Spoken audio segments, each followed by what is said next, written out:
Hello and welcome to this English lesson where I am once again going to talk about describing people. In the past, I've done 4 other English lessons on this topic, but there are so many ways to describe people. This topic in particular will focus on how to describe children.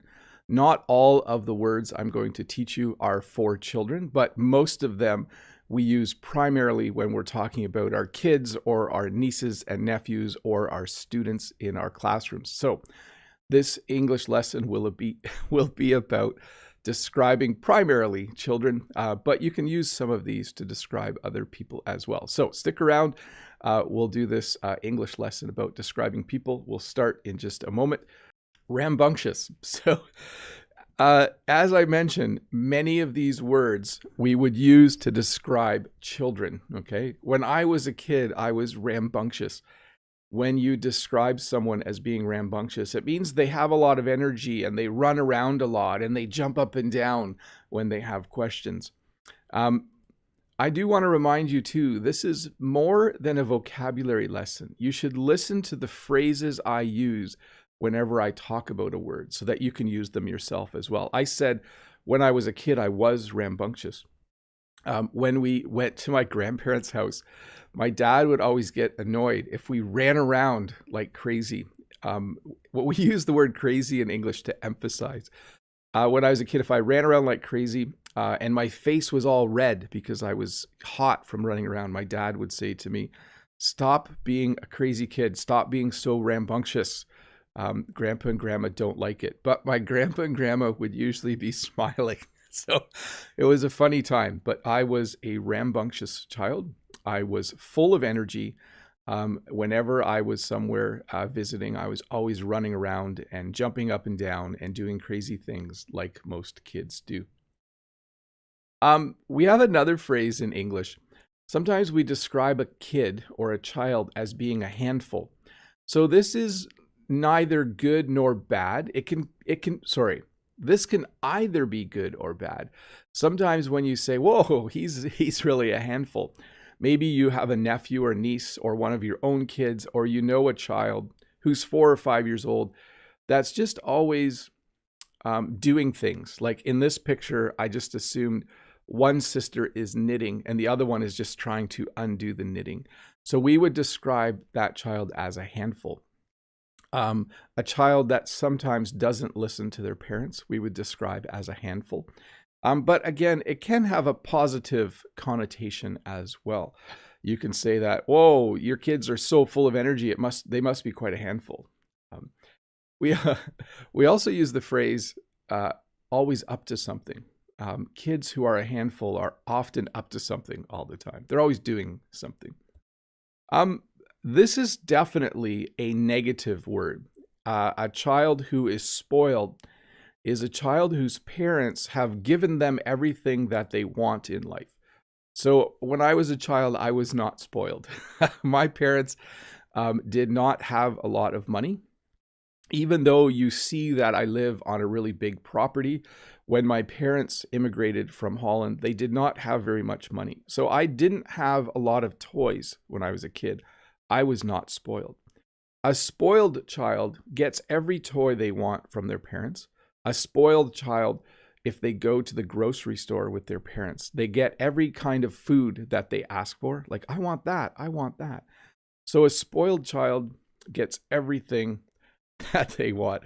I see Lolly Lolly in the chat saying, "I was a real handful." Yes, I wonder how some of you were as children, whether you were a real handful or whether some of you were rambunctious as well. I hope none of you were spoiled. Spoiled children who get everything that they want, sometimes end up being spoiled adults a little bit. They end up being a little bit entitled. So when you describe someone as being entitled, you could describe children and teenagers and adults as being entitled. It means that they feel like everything should be given to them. A child who is spoiled, in my opinion, a child who gets everything they want when they are a kid, sometimes grows up to be an entitled teenager or an entitled adult. They think that everything should just be given to them. They feel like they're entitled to it. It's kind of a strange personality trait when you are entitled. Entitled people tend to be a little bit difficult to be around.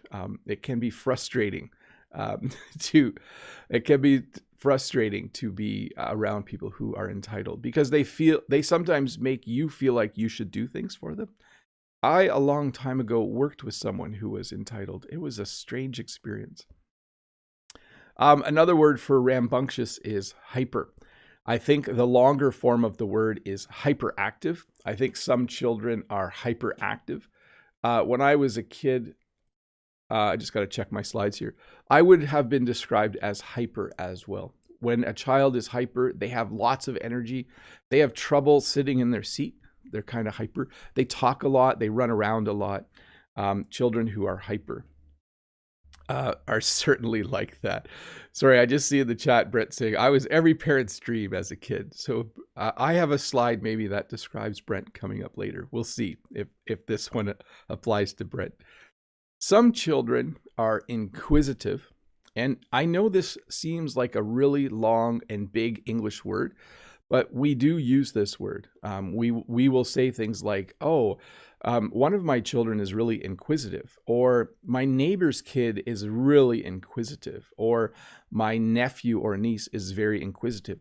An inquisitive child is interested in the things around them. So in this picture, you can see an adult playing a guitar, and the child is interested. The child is being inquisitive. They want to know where the sounds come from. Maybe they want to play the strings themselves.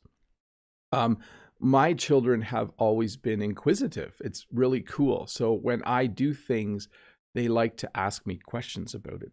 They're not as inquisitive about the flower farm, though. They like computers, but they don't all like flower farming. So hopefully they grow into it. So this maybe is going to be the one that describes Brent, because I saw he said that he was his parents' dream child. Maybe Brent was well-behaved. A well-behaved child is a child who doesn't break the rules. A well-behaved child does what their parents tell them to do. A well-behaved child at school listens to the teacher. When the teacher gives instructions, a well-behaved child will say, okay, no problem. So different than a spoiled child or maybe an entitled child, a well-behaved child is just a nice kid. That would probably be how we would describe them as well. Your children are very well-behaved. People would sometimes say that to me, and then I would say, you should see them at home. Sometimes when we were out in public, when our children were younger, they were well-behaved. They were always well-behaved in public, but not always well-behaved at home. So there you go, some good information about the term well-behaved. So the opposite of well-behaved would be rebellious. This word is often used when talking about teenagers. Some teenagers go through a rebellious stage or a rebellious phase in their life. So sometime around age 14 or 15 until they're about 20 or 21, they rebel. They don't want to listen to people who are in charge of them. They don't want to listen to authority. So rebellious teenagers sometimes don't listen to their parents. They don't listen to their teachers. Sometimes they get in trouble with the law, and sometimes they engage in behavior that we call self-destructive. Okay, so a rebellious teenager might do things that are self-destructive, like smoking. Sometimes maybe they do drugs, but definitely teenagers who are rebellious do not listen to teachers, do not listen to their parents. Rebellious teachers. That was a little slip there. Yes, teachers are sometimes rebellious, but that's not what I meant. Rebellious teenagers just don't listen to people in authority over them. When I use the phrase in authority, that would mean parents or their boss or their teachers, people who are in authority over them. You might have run into a child who is alert. A child who is alert, well, it's the opposite of a child who falls asleep. When we would drive in our van a long distance, some of our kids would fall asleep. But we have other kids who were very alert while we were driving. They like to look at things out of the windows. Sometimes children who are alert sit in the front of the classroom and they're very interested in the lesson. So a child who is alert doesn't always have their eyes wide open, but it's a good way to remember the word alert. A child who is alert is certainly paying attention. A child who is alert is certainly aware of what's happening around them, definitely. Let's see here. Yes, Brent has to run. Sorry, Brent, I know you have to work today. I don't. In Canada, we don't work on Good Friday. I know in the US, you guys still do sometimes, but we don't. We get the day off. You might know a child or an adult who is confident. I need to remember when to tell you that we can use these adjectives for both adults and children, but definitely a child or teenager can be confident and an adult can be confident as well. When you are confident, you are sure of yourself. You are self-assured. A couple of extra terms there. When you are sure of yourself, you don't doubt yourself. So if you doubt yourself, you don't think you can do things. If you are confident, you believe you can do something. If you were on a basketball team and the coach said, you need to play, go on the court. If you are confident, you will get up and you'll go on the court and you will believe that you are going to score a point or 2 points in basketball. If you doubt yourself, then you might not. So let's see here. Next word is considerate. I think we actually did this word in a previous describing lesson, but a considerate child is a child who is aware of what people around them need and is very helpful and kind and polite. So a considerate child would hold the door open for me when I walk into the school. A considerate sister would help their younger brother with his homework, okay? A considerate person looks at people around them and thinks, how can I help this person? And then helps them do whatever they're doing. So in this picture, you can see a sister helping her brother with homework. I would say that she's a very considerate person. She understood that her brother needed help and she helped him. Considerate people are very nice. When I was young and when I did work on the farm, my mom was very considerate. She would bring us food and snacks when we were working on the farm. So again, considerate is another one that you can use to talk about children and adults as well. Determined. If a child or an adult is determined, they are going to work hard to get what they want. A determined student will listen in class and will do their homework and will even do more than their homework. A determined student will have like a calendar on their wall. They will plan how they're going to get their work done. A determined person wants to succeed and will work really hard in an organized and well thought out way to be successful, okay? Another good example would be if you needed to pass an English test, a determined person would study every day for every single day before the test. They would be determined to pass the test, and you would see that they are determined by how much work they did. Let's see here. Articulate. So someone who is articulate, this can be used to describe children or adults. A person who is articulate is well spoken. Of course, they're going to pronounce their words correctly, but it's more than just pronouncing your words correctly. An articulate person is someone who is a good speaker. An articulate person, when they talk in front of a group of people, is very engaging and fun and enjoyable to listen to. So an articulate person, we would also say, has a way with words. That's another way in English to describe it. Someone who has a way with words is articulate.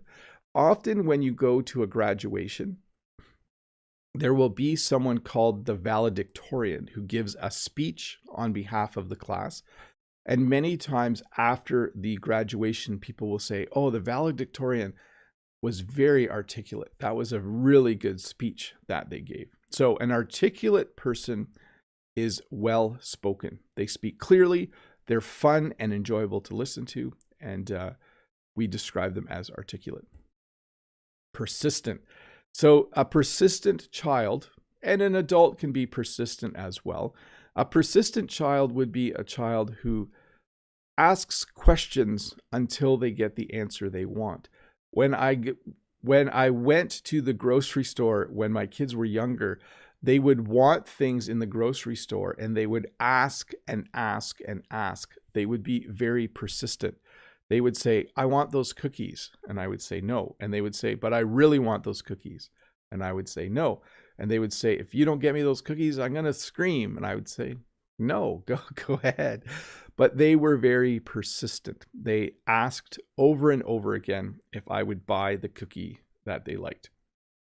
Let's see here.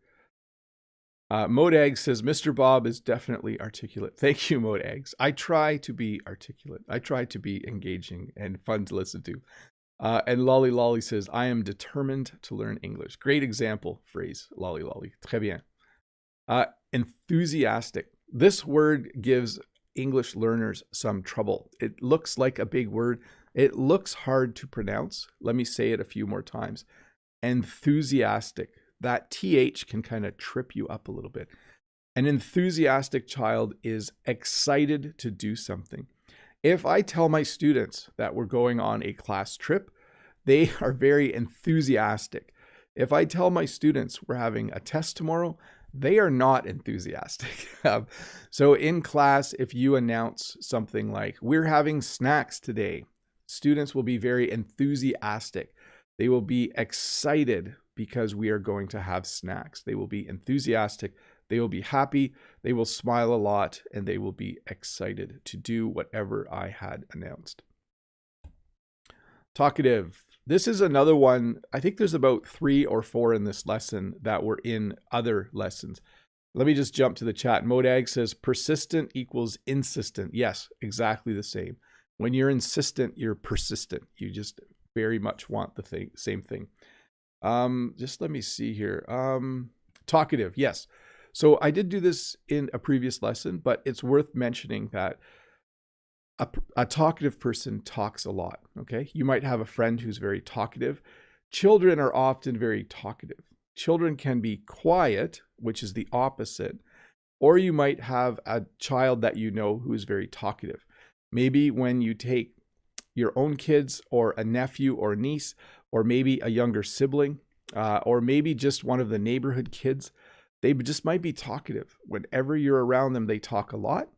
It's usually a positive description, but if we add "too" in front of it, if I say, he's too talkative, it becomes negative, okay? So you have to kind of listen to how the word is being used. Trustworthy. So someone who is trustworthy will not lie to you, will not steal from you, will not do things that are mean.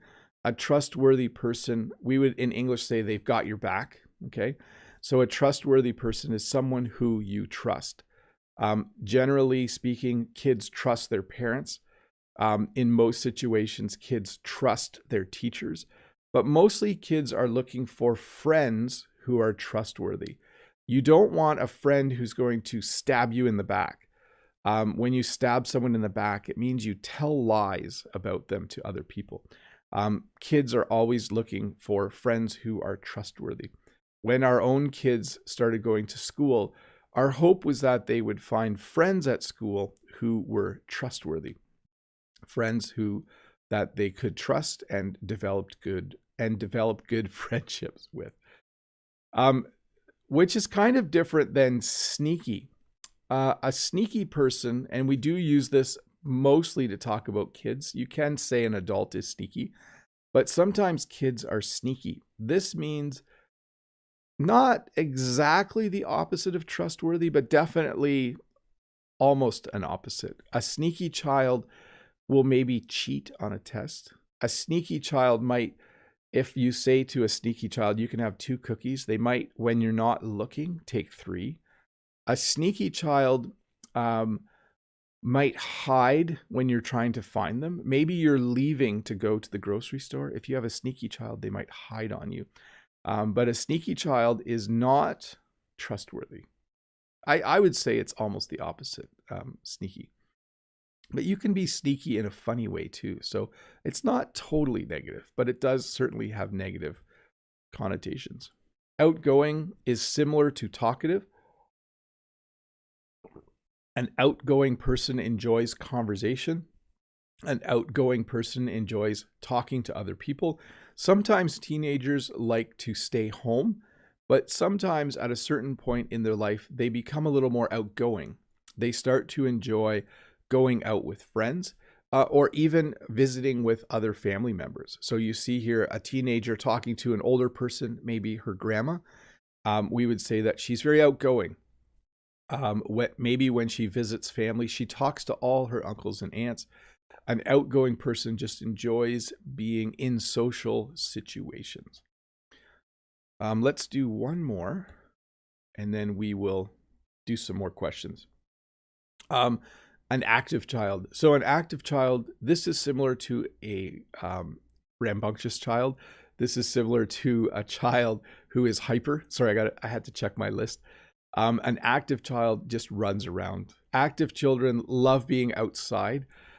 Parents of active children like it when their child goes outside. But maybe you know of a child who's very active. Maybe you are active. Maybe you're watching this and you yourself are an active child. I know I have members of people of all ages watching these videos. So maybe you are active and maybe you are someone who runs around a lot. But we generally use this term to describe a child who likes to run around.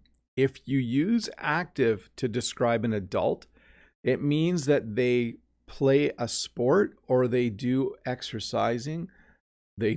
Or they exercise or they like run or walk. So the doctor, when talking to an adult, might say, "Are you staying active?" And you could say, "Yep, I'm a very active person. I go to the gym 3 times a week and I run twice a week." So active, when we describe a child, means rambunctious or hyper. But active, when we describe an adult, means someone who is exercising regularly.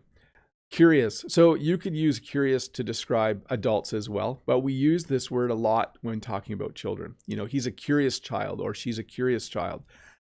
He's always outside looking at insects and looking at the trees and just very curious, very interested in the world around them. Curious children are awesome. My kids are very curious as well. They all like to learn new things, and I'm happy about that. It's good to be curious about the world around you. It's good to want to learn new things because you are curious. Let's see here. Imaginative. I think this word might also be from another lesson. Someone who is an imaginative is very creative. An imaginative person probably likes to draw or probably likes to dream a little bit, like in the sense of thinking about cool things that they can make. An imaginative person uses their imagination. So it's an interesting word. When you imagine something, you picture it in your mind. When you are imaginative, it's easy for you to picture things in your mind. So let's say the teacher says, draw a picture of the sky.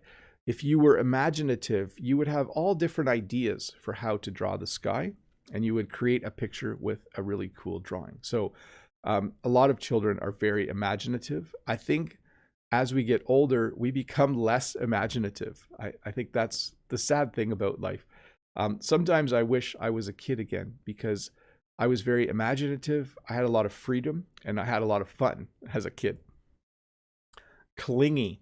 So I think you can figure out exactly what this means. A clingy child always likes to be with their parents or with their grandparents or with someone, and they will physically like to hold on to them. I remember my sister, I hope she's not watching. My sister, when I was a kid, my sister was very clingy. I remember her actually doing this to my dad. She would always cling to his leg if we went to the shopping mall or if we went out in public. She always wanted to be carried. I really hope my sister's not. I'm not going to say which sister. It's a mystery now. But a clingy child is someone that wants to be carried, wants to be held, And then even when they're not, they might want to hold your hand, or they might even cling to your leg like this child is doing. A clingy person.